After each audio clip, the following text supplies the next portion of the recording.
네, 이어서 FTA와 원산지 제도에 대해서 말씀드리겠습니다.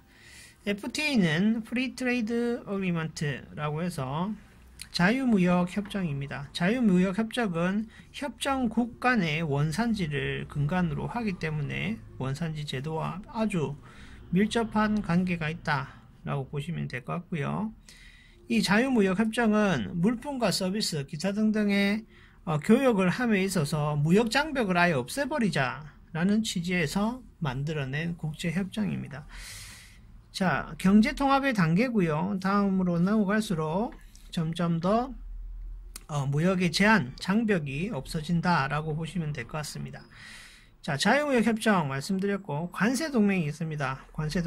관세동맹은 관세동맹을 맺은 회원국 간의 역내 무역을 자유화합니다.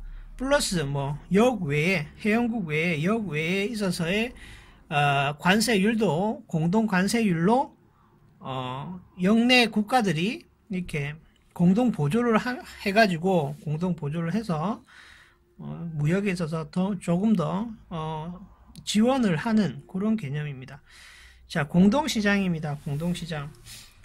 관세동맹의 수준이 무역정책 외에도 회원국 간의 노동이나 자본, 생산 요소를 자유롭게 이동하는 단계, 공동시장. 경제동맹은 회원국 간의 금융이나 재정, 사회복지, 경제에 관련된 모든 소스들을 교류하는 겁니다. 그래서 공동으로 정책을 수립하는 이런 형태가 경제동맹이 됩니다.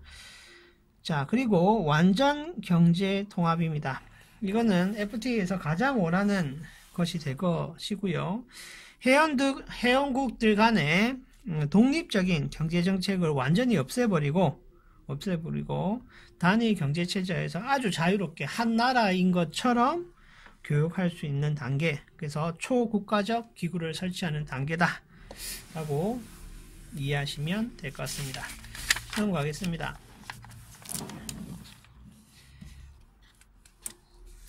자, FTA 관세특례법과 다른 법률과의 관계 있죠. 시험에 아주 자주 출제됩니다. 별표하시고요.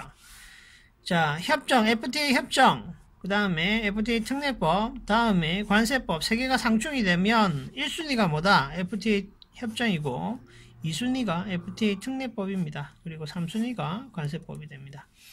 그래서 FTA 관세특례법과 이렇게 관세특례법 관련된 다른 법안, 관세법과 상충이 됐을 때 어떤 것이 더 우선적으로 적용할지 꼭 체크하시면서 시험에 필히 나오니까 외워주시기 바랍니다. 그리고 또 자주 출제되는 것이 무엇이냐 하면 FTA 발효국입니다. 그래서 우리나라와 FTA 협정을 맺은 나라를 총 나열하고 다음 중 FTA 협정국이 아닌 것은, 긴 것은 이렇게 물어봅니다. 자, 다행히 EU의 28개국에 해당되는 국가를 전부 다 나열해가지고 정리하는 문제들은 아직 잘 출제가 되지 않습니다만은 그래도 이 대표적인 국가는 모두 외우셔야 됩니다. 자, 한칠레 FTA, 한싱가포르 FTA, 한이 FTA, 아세안, 인도, 한EU, 페루, 미국, 터키, 그죠? 미국, 터키, 그 다음에 호주, 캐나다, 중국, 뉴질랜드, 베트남, 콜롬비아입니다. 자, 그리고 한이 FTA의 EFTA 협정국은 스위스, 노르웨이, 아이슬란드, 리히텐슈타인 이렇게 4개국이 포함이 되는데요. 이거 왜 적어놨느냐? 시험에 출제된 거죠. 과거에 시험에 출제됐기 때문에 얘가 적혀져 있습니다. 자, 그렇기 때문에 FTA 협정국은 필히 외우셔야 됩니다. 특히 2급 시험 문제는 무조건 나온다 보셔야 됩니다. 자, 그리고 관세 양허 단계입니다. 양허 단계라는 것은 관세를 낮춤에 있어서 자유화시키는 거에 있어서 단계를 둬서 점점 그 퍼센테이지를 낮춰간다라고 보시면 될 것 같고요. 자, 양허 단계는 즉시 철폐 단계가 있고요. FTA 협정이 돼가지고 관세 양호가 되면 그 양호된 관세율이 8%에서 바로 0%로 떨어져 버리는 경우입니다. 일반적인 경우에는 이렇게 체결하기가 힘들겠죠. 왜냐? 자국 내 거래나 자국 내 소비에 악영향을 미칠 수 있기 때문입니다. 그래서 어떻게 하느냐? 3년, 5년, 7년, 10년 단위로 계획을 세워가지고 그 퍼센테이지를 점점 낮춰가는 이런 형식이 가장 많이 쓰인다. 자, 관세 인하를 걸면은 8%로 5%로 낮추자고 항목을 정해서 관세 인하하기도 하고요. 관세 할당을 하기도 합니다. 할당은 이제 수량이나 톤, 무게가 포함이 되는 개념입니다. 그래서 관세 할당 양을 정해놓고, 그죠? 그 양에 있어서 관세를 할당해 주는 것.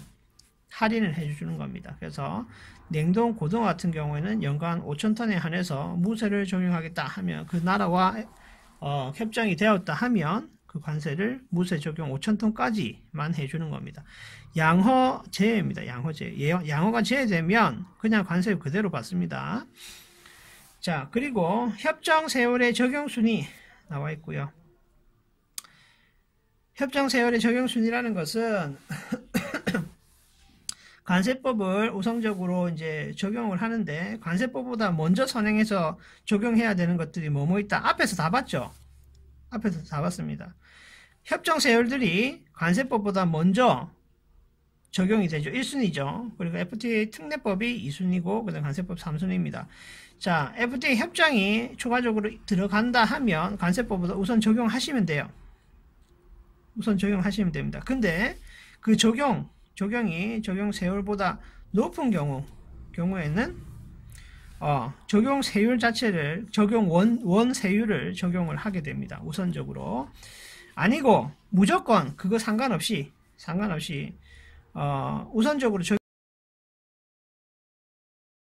적용관세, 상계관세, 보복관세, 긴급관세, 농림축산물에 대한 특별 긴급관세 등등의 세율은 어떠한 협정 세율보다도 우선적으로 적용하게 됩니다.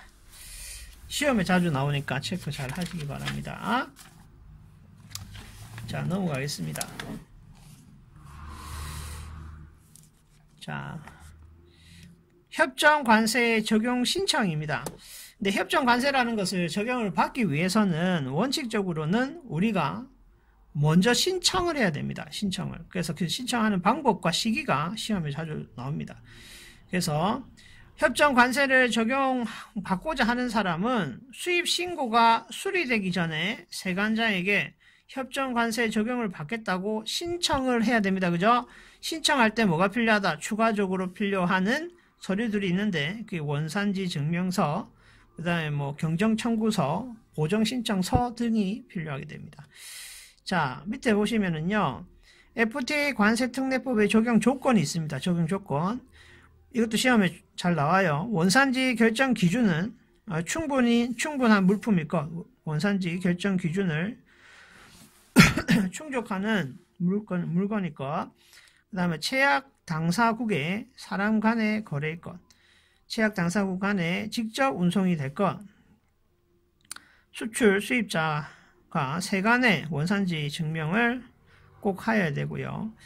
일정 기간 내에서 소정의 서류를 갖추어 신청을 합니다. 서류는 뭐다? 원산지 증명서, 기타 보정, 경정, 신청서 등이 됩니다. 자, 관련 자료를 일정 기간 보관하고 세관장에게 검증을 받아야 됩니다. 보통 2년에서 3년 정도, 많게는 5년 정도의 필수적으로 보관 기간을 가지고 있습니다. 그 기간 동안 보관하지 않으면 벌가금이 부과됩니다. 자, 예외적으로 수출입 신고 후에 협정 적용이 가능한 경우도 있더라. 왜? 원산지 증명서, 대부분이 원산지 증명서 플러스 기타 증빙 서류 추가해라는 증빙 서류 준비를 못했을 경우에 이것도 수리 후에 협정 적용이 가능한데요. 그거는 이제 수입 신고 수리가 완료된 그 날로부터 1년 이내 하셔야 돼요. 1년 이내. 그래서 수입 신고가 수리된 날로부터 1년 이내에 협정관세 적용 신청서 플러스 원산지 증명서 그리고 요구하는 서류를 추가하시면 되겠습니다. 그리고 원래적으로 돈을 냈던 것에 대해서 번복을 하는 내용이기 때문에 보정 신청에 필요하는 서류 플러스 경정 청구서가 필요하게 됩니다. 오늘은 여기까지 하겠습니다.